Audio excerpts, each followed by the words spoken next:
I saw him on a sleepless night when I was walking desperately to save my soul and my vision. My coming to New York had been a mistake.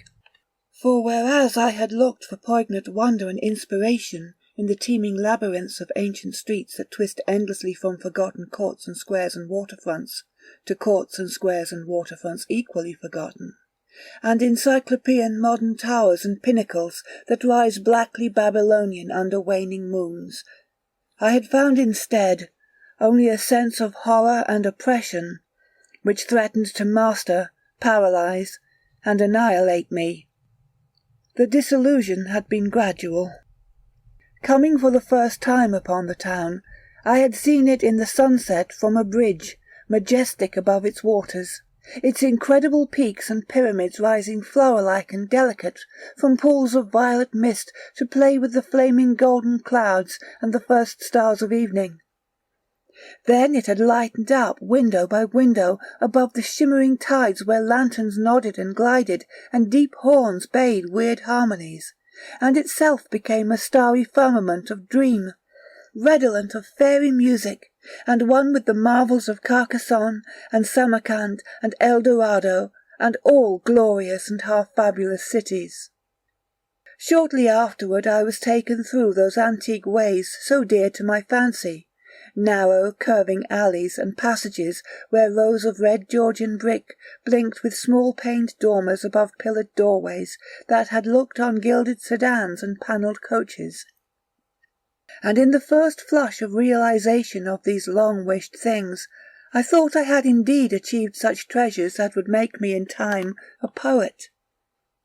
But success and happiness were not to be. Garish daylight showed only squalor and alienage, and the noxious elephantiasis of climbing, spreading stone where the moon had hinted of loveliness and elder magic. And the throngs of people that seethed through the flume-like streets were squat, swarthy strangers, with hardened faces and narrow eyes, shrewd strangers without dreams, and without kinship to the scenes about them, who could never mean aught to a blue-eyed man of the old folk, with the love of fair green lanes and white New England village steeples in his heart. So instead of the poems I had hoped for, there came only a shuddering blankness and ineffable loneliness, and I saw at last a fearful truth which no one had ever dared to breathe before, the unwhisperable secret of secrets. The fact that this city of stone and stridor is not a sentient perpetuation of old New York, as London is of old London and Paris of old Paris, but that it is in fact quite dead, its sprawling body imperfectly embalmed, and infested with queer animate things which have nothing to do with it as it was in life. Upon making this discovery I ceased to sleep comfortably, though something of resigned tranquillity came back as I gradually formed the habit of keeping off the streets by day and venturing abroad only at night, when darkness calls forth what little of the past still hovers wraith-like about, and old white doorways remember the stalwart forms that once passed through them. With this mode of relief, I even wrote a few poems, and still refrained from going home to my people, lest I seemed to crawl back ignobly in defeat. Then, on a sleepless night's walk, I met the man. It was in a grotesque hidden courtyard of the Greenwich section, for there in my ignorance I had settled, having heard of the place as the natural home of poets and artists. The archaic lanes and houses and unexpected bits of square and court had indeed delighted me, and when I found the poets and artists to be loud-voiced pretenders whose quaintness is tinsel, and whose lives are a denial of all that pure beauty which is poetry and art, I stayed on for love of these venerable things. I fancied them as they were in their prime, when Greenwich was a placid village not yet engulfed by the town, and in the hours before dawn, when all the revellers had slunk away, I used to wander alone among their cryptical windings, and brood upon the curious arcana which generations must have deposited there. This kept my soul alive, and gave me a few of those dreams and visions for which the poet far within me cried out. The man came upon me at about 2 one cloudy August morning, as I was threading a series of detached courtyards, now accessible only through the unlighted hallways of intervening buildings, but once forming parts of a continuous network of picturesque alleys. I had heard of them by vague rumour, and realized that they could not be upon any map of today, but the fact that they were forgotten only endeared them to me, so that I had sought them with twice my usual eagerness. Now that I had found them, my eagerness was again redoubled, for something in their arrangement dimly hinted that they might be only a few of many such, with dark, dumb counterparts wedged obscurely betwixt high blank walls and deserted rear tenements, or lurking lamplessly behind archways, unbetrayed by hordes of the foreign-speaking, or guarded by furtive and uncommunicative artists whose practices do not invite publicity or the light of day. He spoke to me without invitation, noting my mood and glances as I studied certain knockered doorways above iron-railed steps, the pallid glow of traceried transoms feebly lighting my face. His own face was in shadow, and he wore a wide-brimmed hat which somehow blended perfectly with the out-of-date cloak he affected. But I was subtly disquieted even before he addressed me. His form was very slight, thin almost to cadaverousness, and his voice proved phenomenally soft and hollow, though not particularly deep. He had, he said, noticed me several times at my wanderings, and inferred that I resembled him in loving the vestiges of former years. Would I not like the guidance of one long practised in these explorations, and possessed of local information profoundly deeper than any which an obvious newcomer could possibly have gained? As he spoke, I caught a glimpse of his face in the yellow beam from a solitary attic window. It was a noble, even a handsome, elderly countenance, and bore the marks of a lineage and a refinement unusual for the age and place. Yet some quality about it disturbed me almost as much as its features pleased me. Perhaps it was too white, or too expressionless, or too much out of keeping with the locality to make me feel easy or comfortable. Nevertheless, I followed him, for in those dreary days my quest for antique beauty and mystery was all I had to keep my soul alive, and I reckoned it a rare favour of fate to fall in with one whose kindred seekings seemed to have penetrated so much farther than mine. Something in the night constrained the cloaked man to silence, and for a long hour he led me forward without needless words, making only the briefest of comments concerning ancient names and dates and changes, and directing my progress very largely by gestures as we squeezed through interstices, tiptoed through corridors, clambered over brick walls, and once crawled on hands and knees through a low arched passage of stone, whose immense length and tortuous twistings effaced at last every hint of geographical location I had managed to preserve.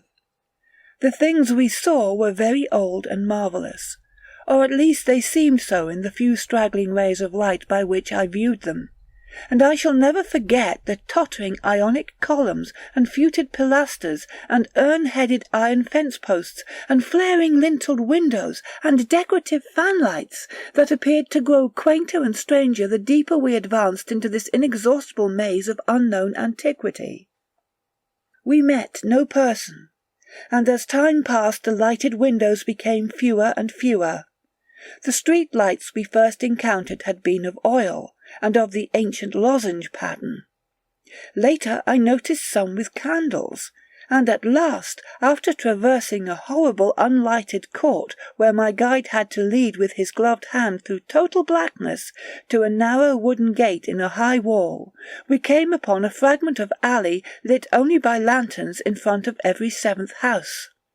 Unbelievably colonial tin lanterns with conical tops and holes punched in the sides. This alley led steeply uphill, more steeply than I thought possible in this part of New York, and the upper end was blocked squarely by the ivy-clad wall of a private estate, beyond which I could see a pale cupola, and the tops of trees waving against a vague lightness in the sky. In this wall was a small, low-arched gate of nail-studded black oak, which the man proceeded to unlock with a ponderous key. Leading me within, he steered a course in utter blackness over what seemed to be a gravel path, and finally up a flight of stone steps to the door of the house, which he unlocked and opened for me. We entered, and as we did so, I grew faint from a reek of infinite mustiness which welled out to meet us, and which must have been the fruit of unwholesome centuries of decay. My host appeared not to notice this, and in courtesy I kept silent as he piloted me up a curving stairway, across a hall, and into a room whose door I heard him lock behind us. Then I saw him pull the curtains of the 3 small-paned windows that barely showed themselves against the lightening sky, after which he crossed to the mantel, struck flint and steel, lighted 2 candles of a candelabrum of 12 sconces, and made a gesture, enjoining a soft-toned speech. In this feeble radiance, I saw that we were in a spacious, well-furnished and panelled library dating from the first quarter of the 18th century, with splendid doorway pediments, a delightful Doric cornice, and a magnificently carved overmantel with scroll and urn top. Above the crowded bookshelves at intervals along the walls were well-wrought family portraits, all tarnished to an enigmatical dimness, and bearing an unmistakable likeness to the man who now motioned me to a chair beside the graceful Chippendale table. Before seating himself across the table from me, my host paused for a moment as if in embarrassment, then, tardily removing his gloves, wide-brimmed hat and cloak, stood theatrically revealed in full mid-Georgian costume from queued hair and neck ruffles to knee-breeches, silk hose, and the buckled shoes I had not previously noticed. Now slowly sinking into a lyre-back chair, he commenced to eye me intently. Without his hat, he took on an aspect of extreme age which was scarcely visible before, and I wondered if this unperceived mark of singular longevity were not one of the sources of my original disquiet. When he spoke at length, his soft, hollow, and carefully muffled voice not infrequently quavered, and now and then I had great difficulty in following him, as I listened with a thrill of amazement and half-disavowed alarm, which grew each instant. "You behold, sir," my host began, "a man of very eccentrical habits, for whose costume no apology need be offered to one with your wit and inclinations.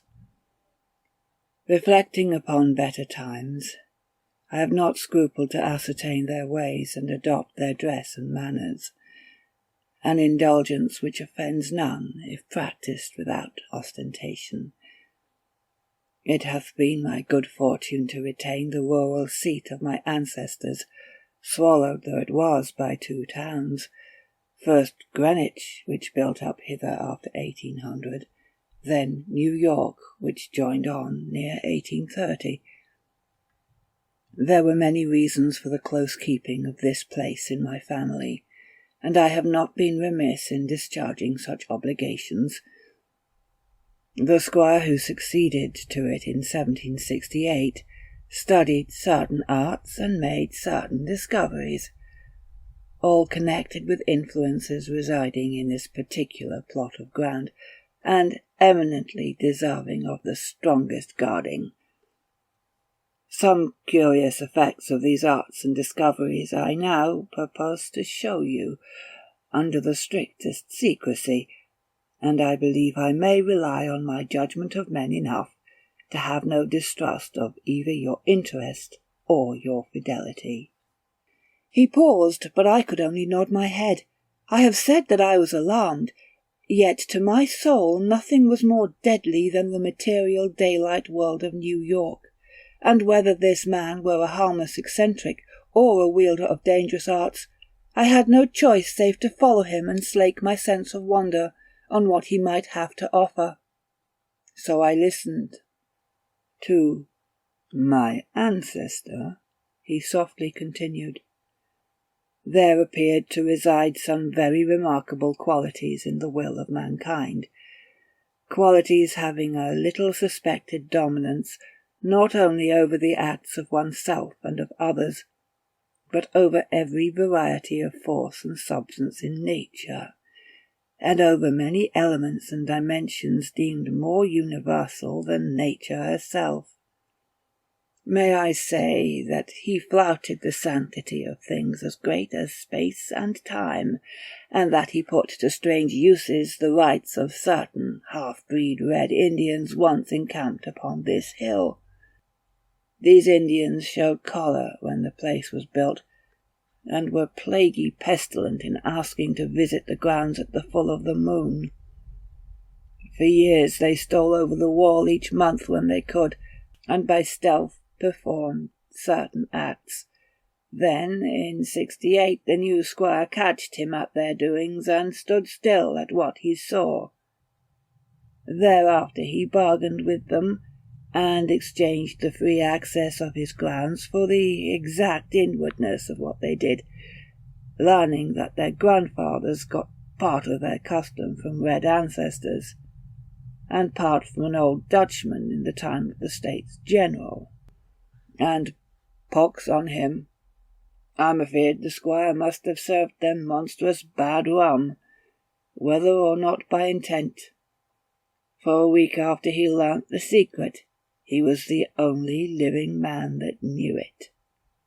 You, sir, are the first outsider to be told there is a secret, and split me if I'd have risked tampering that much with the powers, had ye not been so hot after bygone things.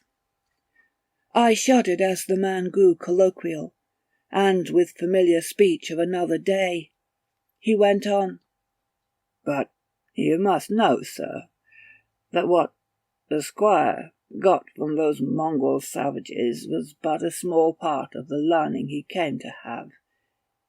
He had not been at Oxford for nothing, nor talked to no account with an ancient chemist and astrologer in Paris. He was, in fine, made sensible that all the world is but the smoke of our intellects, past the bidding of the vulgar, but by the wise to be puffed out and drawn in like any cloud of prime Virginia tobacco. What we want, we may make about us, and what we don't want, we may sweep away. I won't say that this is wholly true in body, but 'tis sufficient true to furnish a very pretty spectacle now and then. You, I conceive, would be tickled by a better sight of certain other years than your fancy affords you. So be pleased to hold back any fright at what I design to show. Come to the window, and be quiet. My host now took my hand to draw me to one of the two windows on the long side of the malodorous room, and at the first touch of his ungloved fingers I turned cold. His flesh, though dry and firm, was of the quality of ice, and I almost shrank away from his pulling. But again I thought of the emptiness and horror of reality, and boldly prepared to follow whithersoever I might be led. Once at the window, the man drew apart the yellow silk curtains and directed my stare into the blackness outside. For a moment I saw nothing save a myriad of tiny dancing lights, far, far before me. Then, as if in response to an insidious motion of my host's hand, a flash of heat lightning played over the scene, and I looked out upon a sea of luxuriant foliage unpolluted, and not the sea of roofs to be expected by any normal mind. On my right the Hudson glittered wickedly, and in the distance ahead I saw the unhealthy shimmer of a vast salt marsh constellated with nervous fireflies. The flash died, and an evil smile illumined the waxy face of the aged necromancer. That was before my time. before the new squire's time. Pray, let us try again. I was faint, even fainter than the hateful modernity of that accursed city had made me. Good God, I whispered, can you do that for any time? And as he nodded and bared the black stumps of what had once been yellow fangs, I clutched at the curtains to prevent myself from falling. But he steadied me with that terrible ice-cold claw, and once more made his insidious gesture. Again the lightning flashed, but this time upon a scene not wholly strange. It was Greenwich, the Greenwich that used to be, with here and there a roof or row of houses as we see it now, yet with lovely green lanes and fields and bits of grassy common. The marsh still glittered beyond, but in the farther distance I saw the steeples of what was then all of New York, Trinity and St. Paul's, and the brick church dominating their sisters, and a faint haze of wood smoke hovering over the whole. I breathed hard, but not so much from the sight itself as from the possibilities my imagination terrifiedly conjured up. Can you, dare you, go far? I spoke with awe, and I think he shared it for a second, but the evil grin returned. Far? What I have seen would blast thee to a mad statue of stone. Back, forward, forward. Look, ye puling lackwit. And as he snarled the phrase under his breath, he gestured anew, bringing to the sky a flash more blinding than either which had come before. For full 3 seconds I could glimpse that pandemoniac sight, and in those seconds I saw a vista which will ever afterward torment me in dreams. I saw the heavens verminous with strange flying things, and beneath them a hellish black city of giant stone terraces, with impious pyramids flung savagely to the moon, and devil lights burning from unnumbered windows. And swarming loathsomely on aerial galleries, I saw the yellow, squint-eyed people of that city, robed horribly in orange and red, and dancing insanely to the pounding of fevered kettle-drums, the clatter of obscene crotala, and the maniacal moaning of muted horns whose ceaseless dirges rose and fell undulantly like the waves of an unhallowed ocean of bitumen. I saw this vista, I say, and heard it with the mind's ear the blasphemous Daniel of cacophony which companioned it. It was the shrieking fulfilment of all the horror which that corpse city had ever stirred in my soul, and forgetting every injunction to silence, I screamed and screamed and screamed as my nerves gave way and the walls quivered about me. Then, as the flash subsided, I saw that my host was trembling too, a look of shocking fear half blotting from his face the serpent distortion of rage which my screams had excited. He tottered, clutched at the curtains as I had done before, and wriggled his head wildly, like a hunted animal. God knows he had cause. For as the echoes of my screaming died away, there came another sound so hellishly suggestive that only numbed emotion kept me sane and conscious. It was the steady, stealthy creaking of the stairs beyond the locked door, as with the ascent of a barefoot or skin-shod horde, and at last the cautious, purposeful rattling of the brass latch that glowed in the feeble candlelight. The old man clawed and spat at me through the mouldy air, and barked things in his throat as he swayed with the yellow curtain he clutched. The full moon! Damn ye! Ye yelping dog! Ye called 'em, and they've come for me. Moccasin feet. Dead men.